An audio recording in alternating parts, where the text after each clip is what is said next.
everyone! Welcome to my channel, Luz G. And thank you for watching my video. Ayan guys. So, ang ating content ngayon is elegant makeup tutorial. Ayan, na-request ng aking friend na si Myra. Ayan, from USA. Yes, thank you so much, May, sa pag-request ng video na to. So, sana magustuhan mo and sana makakuha ka ng idea. And sorry, may isip ko. And sana makakuha din kayo ng idea sa mga gagawin nating makeup now. So, ayun guys, let's begin. Ayan guys, kung napapansin nyo, naka-black tayo ngayon kasi sabi nga nila, black is always beautiful. So, ito yung napili kong suotin ngayon. And elegant siya, diba? Kahit saan ka pumunta or anong event na pupuntahan mo, black is always good choice. Ayan, kapag sabi nga nila, kapag hindi mo alam kung ano yung susuotin mo, is mag-black ka. So, ayan. And naka-ponytail din yung hair ko ng ganyan. Every time naman na attend ako ng mga party or kailangan elegant, ganito talaga yung buhok ko. So, it's up to you kung gusto mo na naka-curl ka o naka-down yung hair mo. Pero ako, mas gusto ko na ganito yung hair ko. Parang mas elegant for me. So, choice ko lang naman yun. Choice nyo rin naman yun, guys, kung anong gusto nyong hair look nyo. Ayan. So, ayun na, guys. Let's go. So, first nating ilalagay is yung ating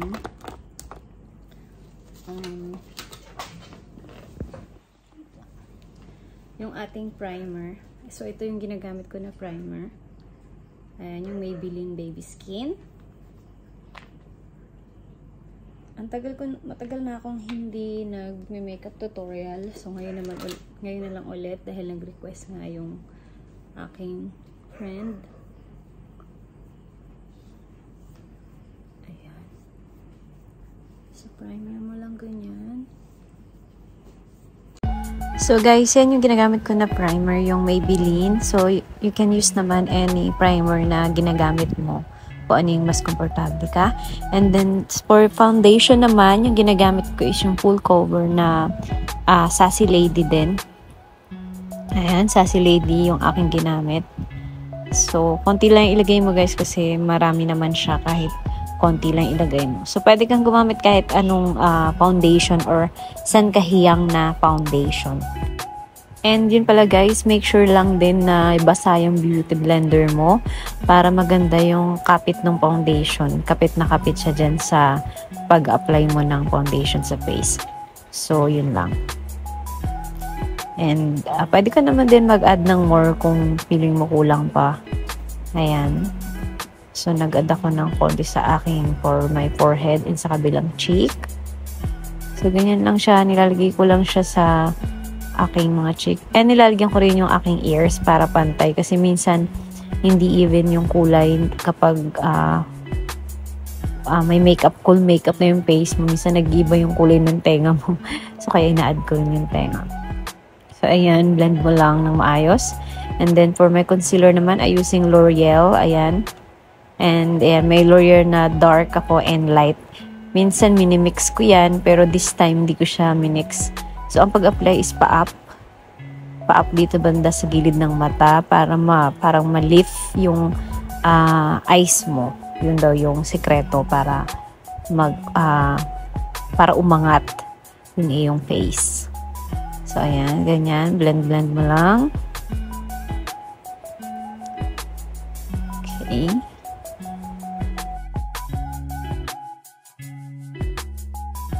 And yan guys, kapag alam mo na parang sobrang dami mong nailagay, pwede mong lagyan sa forehead, and sa nose, and sa iyong chin.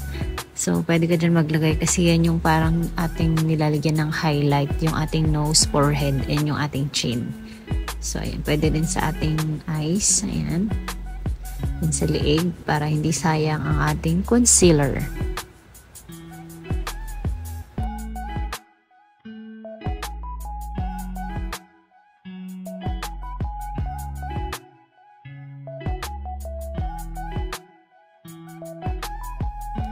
Alright, so for my eyebrows naman guys, ginagamit ko yung BYS yung clear nila, yung clear lang na eyebrows nila.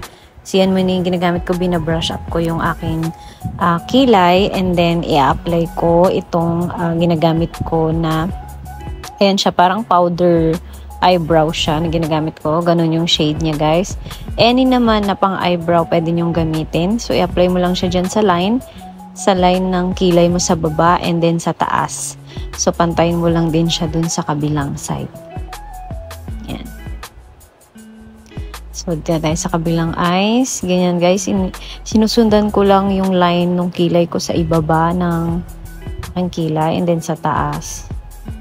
Ayan. Then, papantayin lang natin yung may mga kulang. And then, iyan yung nilalagay kong next. Yung eyebrow styler ng BYS din, guys. Ito, super easy gamitin ito. Minsan yan lang yung ginagamit ko kapag mga ordinary day ko lang. Yan lang, binabrush up ko lang ng ganyan yung kilay ko. And then, okay na. Good to go na ako. So, ayan. Kita nyo? Mas madali. Sobrang dali lang gawin yun, guys. Sobrang daling apply lang. So, kung may mga lampas, ayusin mo lang. And then, lagyan mo rin siya ng, ayan, parang highlight niya para ma-emphasize pa talaga yung kilay mo. Ayan, ganyan. Lagyan mo ng concealer lang yung nilagay ko para mas mukhang lumitaw yung ating kilay. And then, next naman is, and for my loose powder naman, guys, isiset natin yung ating makeup, yung ating foundation kanina. So, ang sekreto dito, guys, is kailangan i-hold mo siya. Dapat nga hindi ka gagalaw yan. As in, ganyan ka lang, nakaganyan ka lang habang dinudot-dot. Kaso yumuyuko ako, pero dapat steady lang yung eyes mo para nasiset talaga siya ng maayos, hindi nagkakaki or walang line sa under eyes mo. Yun yung sekreto. Napanood ko lang sa isang vlogger din yun na dapat siniset mo siya ng nakasteady lang talaga yung mata mo, hindi ka kukurap, ganun. So, ayan.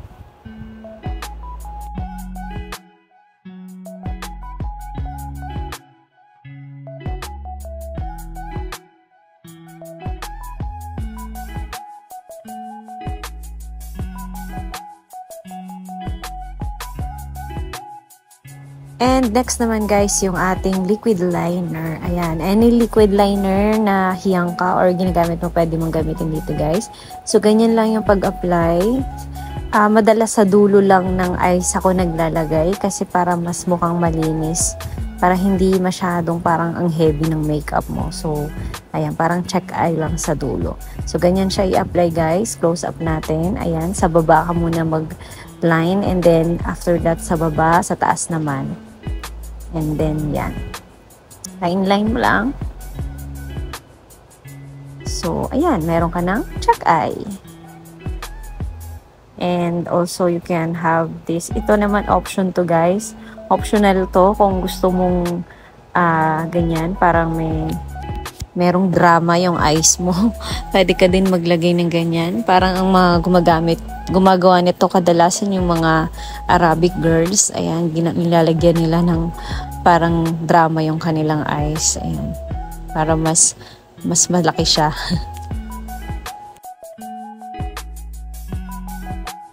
So, for my eyeliner naman, guys, I'm using Nichido. Ayan, yung black nila. So, ganun din. Yung dulo lang yung nilalagyan ko ng eyeliner para hindi sobrang kapal ng makeup natin sa mata. So, ayan yung pang-contour natin sa ating nose. Ayan, parang light dark lang siya. Light dark brown yung ginagamit ko. Nakita niyo yung shade kanina, guys. So, ayan, isusunod mo lang siya sa kilay mo pababa ng nose. Ayan. And then, i-connect mo siya mamaya dun sa kilay mo para parang shadow, ganun yung mangyayari. And, yan, ganyan lang, guys. Para ka lang nagdo-drawing. And then, after mo mag-nose line, i-connect mo lang dyan sa eyeshadow mo, yung contour ng nose line. Para mayroon siyang parang shadow. Ayan, contour. Parang contour mo yung eyeshadow. Ayan. So, ganyan lang, guys. Kahit hindi ka na maglagay ng eyeshadow para hindi naman masyadong pak na pak yung makeup mo. So, elegant siya pero hindi ka naglagay ng bonggang-bonggang makeup. Ayan. And then, let's move on naman sa ating contour. I'm using itong light brown and yung dark. Minimix ko yan, guys. And ina-apply ko siya sa baba ng cheekbone. Ayan, nakita nyo, sinukat ko pa. So, ilalagay mo siya dyan sa iyong baba ng cheekbone. Dito ako medyo nahihirapan sa pag-contour and kailangan talaga maingat ka rin sa pag-contour kasi minsan nagmumukhang parang ang dirty ng mukha. Kaya hindi rin ako talaga madalas nagko-contour. Hindi ko siya din ganun kagamay. Pero yan yung ginagawa kong pag-contour ng face ko. So, ayan, lalagyan mo rin sa baba ng jawline mo and sa chin. Yan, pwede ka rin gumanyan para sundan mo yung shape ng iyong mukha para mapaliit ang ating mga mukha. Ayan, and pwede rin maglagay dyan sa inyong forehead, sa side to side, and sa gitna. Okay. So, ayan, nasira na yung aking blush on. Move on to our blush on. Ayan, lagi kong ginagamit siyang kulay pink na blush on. So, dapat ang sikreto daw sa paggawa ng blush on is ganyan, guys. Ilalagay mo yung daliri mo sa face mo para maliit tignan yung face mo. Kasi pag ako nag-blush on, buong mukha ako, nilalagyan ko. So, ayun, tinry ko lang yan. Ganun daw. Parang maganda nga, no? Mas mataas dapat yung blush on mo. So, ang ginagawa ko din minsan is kinokonek ko yung blush on ko minsan sa nose ko para magmukhang natural yung blush on mo. So, uso na din yun ngayon. Marami nang gumagawa nun. Yan, katulad niyan, nilagay ko na. Yan, lalagyan mo sa nose mo para natural. So, for the lashes naman, ayan, ang ginagamit ko, guys. For lashes, ang gamitin nyo, guys, is yung malambot lang yung hair ng lashes kasi para hindi naman mukhang fake na fake. So, kinakat ko pala yung lashes, guys. Yung dulo lang yung nilalagay ko dyan. Sa dulo din ng eyes ko. And then, ayan, nakalimutan ko na i-curl mo na siya. And for my mascara, guys, yan yung ginagamit ko. So, dapat daw i-apply mo ng 3 times yung iyong mascara para mas mag-volume ang iyong pilik mata. So, try nyo yun, guys. Effective yun. Kahit hindi na kayo maglagay ng lashes. Depende rin sa mascara minsan kung ano ba yung ina-apply nyo. So, yan, nalagay ko na siya sa dulo lang ng aking eyes. Kung saan ako naglagay ng liquid liner kanina.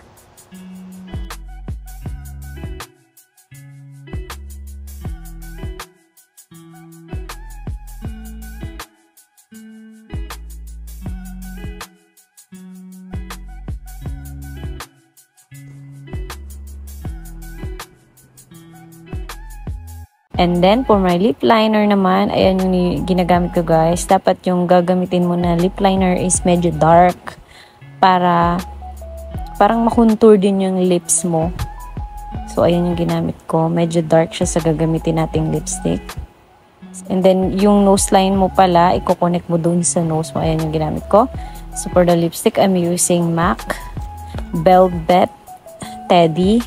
And then, minsan, guys, pinapatungan ko pa siya ng ibang lipstick para makuha ko yung kulay na gusto ko. Pwede mong gawin yun. Mag-experiment ka. So, ayan, gagamitin ko yung favorite MAC lipstick ko na Please Me. Please Me yan. Please Me yung pangalan ng lipstick na yan. That's my favorite lipstick. And then, ayan na, guys. Tapos na. Meron na tayong contour. So, pwede mo rin lagyan ulit ng highlight yung iyong concealer lang yung ginagamit ko. Lagyan mo siya ulit dyan. Ayan, sa underline. And ito, nakita ko lang din to sa TikTok. Tignan lang natin kung i-effect. Mas lala pa daw yung smile dahil maliit yung lips ko. So, kailangan ko yan. Tinry ko lang. Ayan. Mukhang effective naman.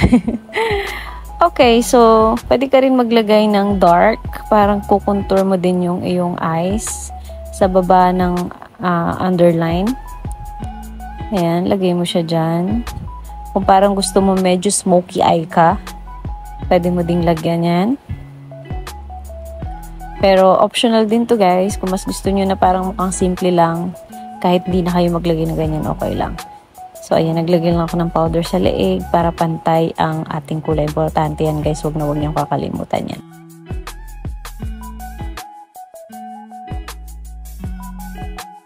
So, meron ako ditong makulit na baby. Super kulit. Paikot-ikot din siya, guys, habang nag-aayos ako. And then, yes, guys, let's move on to our highlighter. Ayan yung ginagamit ko. BYSD yan, guys. Any highlighter, pwede naman natin gamitin. Nalagay ko siya sa aking cheek and sa aking nose. And sa ating chin. Pwede ka rin maglagay. And dyan, lagyan mo rin yung iyong ano ang tawag dito? Collarbone. Ayan. Para medyo payat tayo tignan.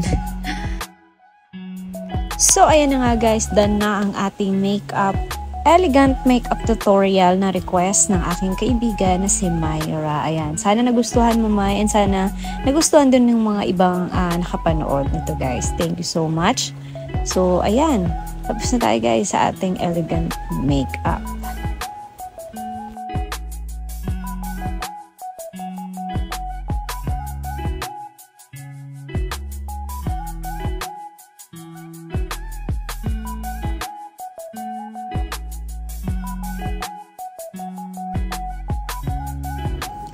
So, ayun na nga guys, dito na nagtatapos ang ating elegant makeup tutorial. Ayan, sana nagustuhan nyo guys. So, ito yung ating look para sa ating kung pupunta kayo sa office or kung ano man yung mga gagawin nyo na something elegant. Pero minsan hindi na ako naglalagay ng lashes.